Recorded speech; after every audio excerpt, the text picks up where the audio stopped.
Hello and welcome back to the Aftermath, West Ham United 2, Aston Villa 2. If you are new to the channel, the Aftermath is basically like an extended match reaction, kind of the aftermath of what happens, the events after the game, maybe talking about other things in certain longer forms. I don't know how long this video is going to be, but there's two things I kind of want to talk about. But before we get into that, the support recently has been amazing for this channel. But we're trying to hit 500 subscribers this year. So if you guys could join that would be amazing. If you are already subscribed, share it to someone who isn't subscribed, please. Because yeah, thank you for the support. I'll try and do some streams. I don't know whether I'm going to do one in an international break, but maybe maybe a couple more watch logs, maybe a couple more things about West Ham. But I will try. Every time I promise these kind of things, it doesn't usually happen on this channel. But every day during an international break, I'll try and give you a video. Maybe every weekday. We will see. Because I have some videos in mind. Yeah, we'll talk about that another time. And you might get a video tomorrow about something to do with West Ham. But I'm trying to think of something fun to do that's like kind of like not just about now as well. But yeah, like and subscribe. Let's get straight into it. Sorry for the waffling. Obviously, yeah, West Ham drew. Wait, I just remembered. I just said 2-2. I said 2-2 in the intro. It was 1-1. Why did I say 2-2? I think I'm getting confused with the Burnley game. What did I say? I don't even know. But, sorry, I'm bugging. 1-1. The game was 1-1. We could have killed the game off. Obviously, the main talking point has been VAR. Now, I've had a feeling, as soon as that second time it got disallowed, as soon as that happened, I knew exactly what the narrative was going to be. All about VAR. And I criticise Arsenal fans for doing this, but we beat them and stuff like that. But you've literally bailed out the manager once again for his lack of game management. Now, if you want me to give my opinion on VAR, hear what I'm going to say, yeah? I don't like VAR. It took 5 minutes in the ground. I was in the ground just waiting. I sat down because I knew if it's going to take this long, it's going to get disallowed. And also, as soon as he went to the screen, you knew it was going to get overturned. None of us knew why. I still haven't watched it back because I don't care. Now, here's the thing. Whether it was the right decision or not, it shouldn't take 5 minutes. VAR shit, because you can't celebrate a goal anymore. Now, fair enough, if it's the right decision, it's the right decision, whatever. But it should never, ever take 5 minutes. Technology was not brought in for this. Now, the reason why I don't talk about it in match reactions is because I like to focus on the full 90 minutes and how we could have done better. The last time I talked about refereeing and VAR was Chelsea away last year, where we were robbed at Stamford Bridge. Even at that game, you could, when you look back at it, we should have defended those goals way better. And we should have sat back on a 1-0 lead, which is what we did in that game. And the reason why I don't care about that game anymore is because we robbed them back for a point, and Thomas Souček made a brilliant save against them at home. And then their fans were acting like Stamford Bridge never happened, but they were crying about that because Chelsea fans are weird. But since then, I gave up with refs.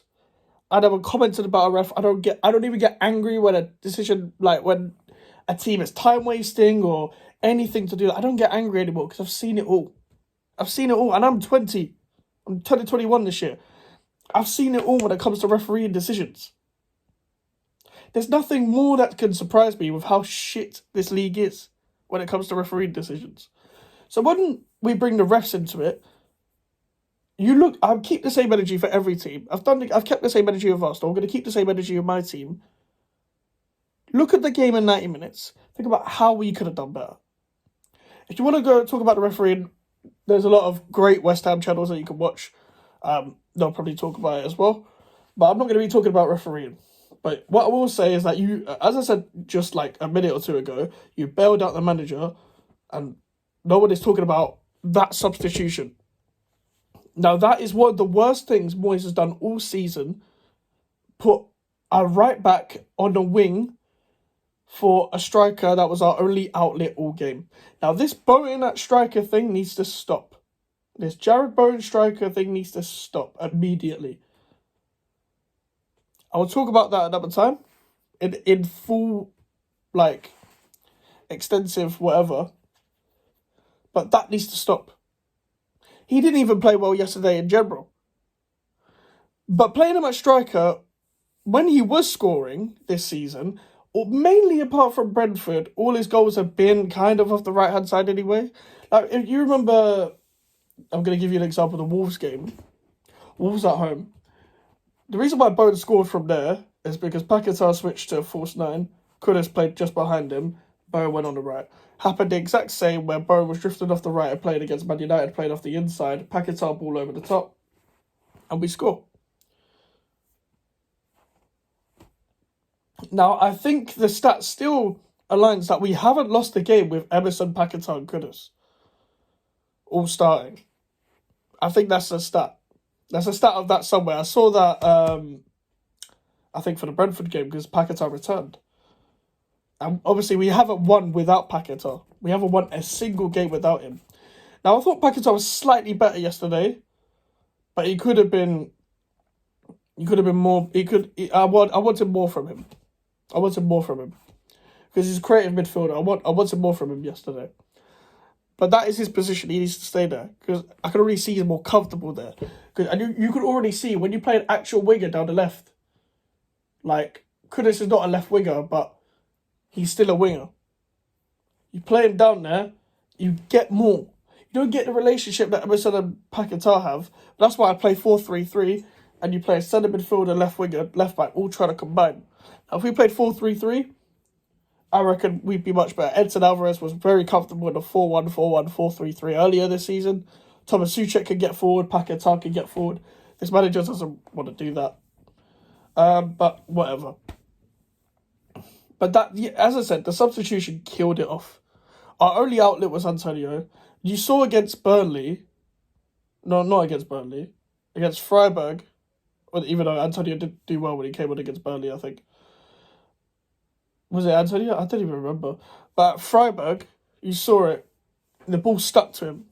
Players don't want to mark Antonio. Players don't want to come up against Antonio, especially in Europe, especially when they haven't faced him before. You see centre-backs like Pau Torres and Clement Lenglet. They are ball-playing centre-halves. They don't want to get rough. Pau Torres is weak. Clement Lenglet is weak. If they had Ezri Konsa playing from centre-back at the start, that's a battle. Konsa's physical. He's good on the ball. He's not Pau Torres on the ball, but he's got the all-round defensive awareness. And he'll want to fight. Langley did not want it when it came to pressing him on his right foot because he's a left footer playing right centre back.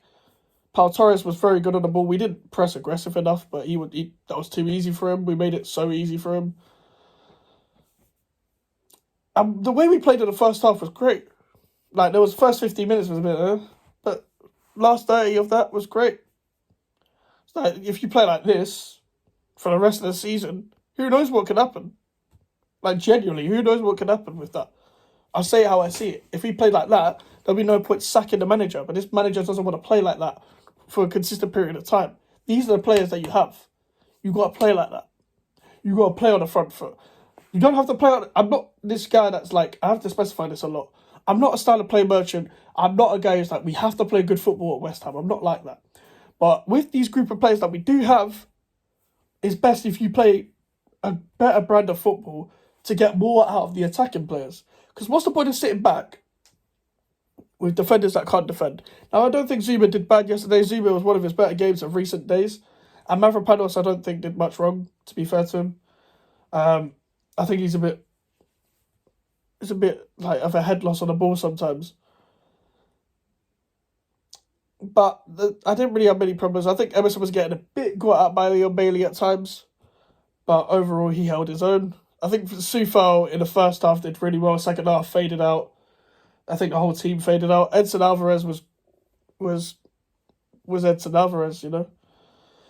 And when we were pressing, what really I noticed was that Bowen was told to go narrow to mark Douglas Luiz, and Vladimir Sufa was told to come from right back to press high to their left back, Alex Moreno, because they play with a box.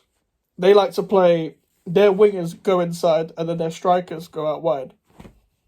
That's how Emery plays with a box, and sometimes that becomes a 4-2-3-1. Sometimes he plays a winger as a striker. So sometimes it's either 4-4-2 or 4-2-3-1. They like to change it around. Now, Emery did change with his subs. He put Matty Cash on at halftime. He was very proactive. He even took John Duran off, who didn't really do anything, and put Moussa Diaby on, who played well. So then him and Leon Bailey were, murdering the same side. Leon Bailey's had a really good season as well, so fair play to him. I do like Leon Bailey, just a bit injury prone. It's one of the games where I'm not accepting taking a draw, especially with the way we did draw, but I don't like to have that mentality of drawing games. Now, when we go away to Newcastle in a couple of weeks, I'm not of that guy to be like, okay, go get a draw at Newcastle. Moyes will play that way because we know what he's like and we know how we're going to play. We'll probably get an injury or two during the whole thing. But you'll see how we play at Newcastle, man. Newcastle have been shit all season, but we'll make them look good. I think we can beat them. I think Kudus on Dan Burn is... Or, no, not even Kudus on Dan Burn. Forget that. Forget Jarrett Bowen on Dan Burn. That's a battle right there. When we faced them at home, Jarrett Bowen had Dan Burn. In fact, we should have won that game as well. We bottled that in the second half. We should have won that game. I did like the result we got against Newcastle then. And the problem is, what I have is, I knew that Paquetá was going to come off for James Ward-Prowse. Ward-Prowse is not a 10. Why has this guy signed him specifically only for set pieces and to play him out of position? He's either played on the left or in the 10. He's a number 8. My ideal formation would be 4-3-3. Alvarez, Ward-Prowse going forward as an 8. Paquetá going forward as an 8. They could both link up. Even when Ward-Prowse's last ever game for Southampton was against Sheffield Wednesday away from home, in the first game of the season, the guy was playing in a 4-3-3 as an 8 for even Russell Martin in the Championship. The guy under Hassan Hootel was playing in a 4-4-2 alongside Oriol Romeo with a slightly more license to go forward while Oriol Romeo was the ball winner. It's not that hard. The guy only signed him because he's a set-piece specialist. And I think we know this. Now, I had a feeling that he was either going to do something stupid and play Paquetá off the left, which I predicted. I wish I said this on camera. I genuinely predicted he'd play Paquetá off the left just to fit in all those midfielders. Or he was going to play Ward-Prowse and Souček as a midfield too. And I was thinking, is Edson Alvarez going to get any game time, even though he's the actual ball winner? Now, ever since that Brighton game, we've seen what the lineup is like.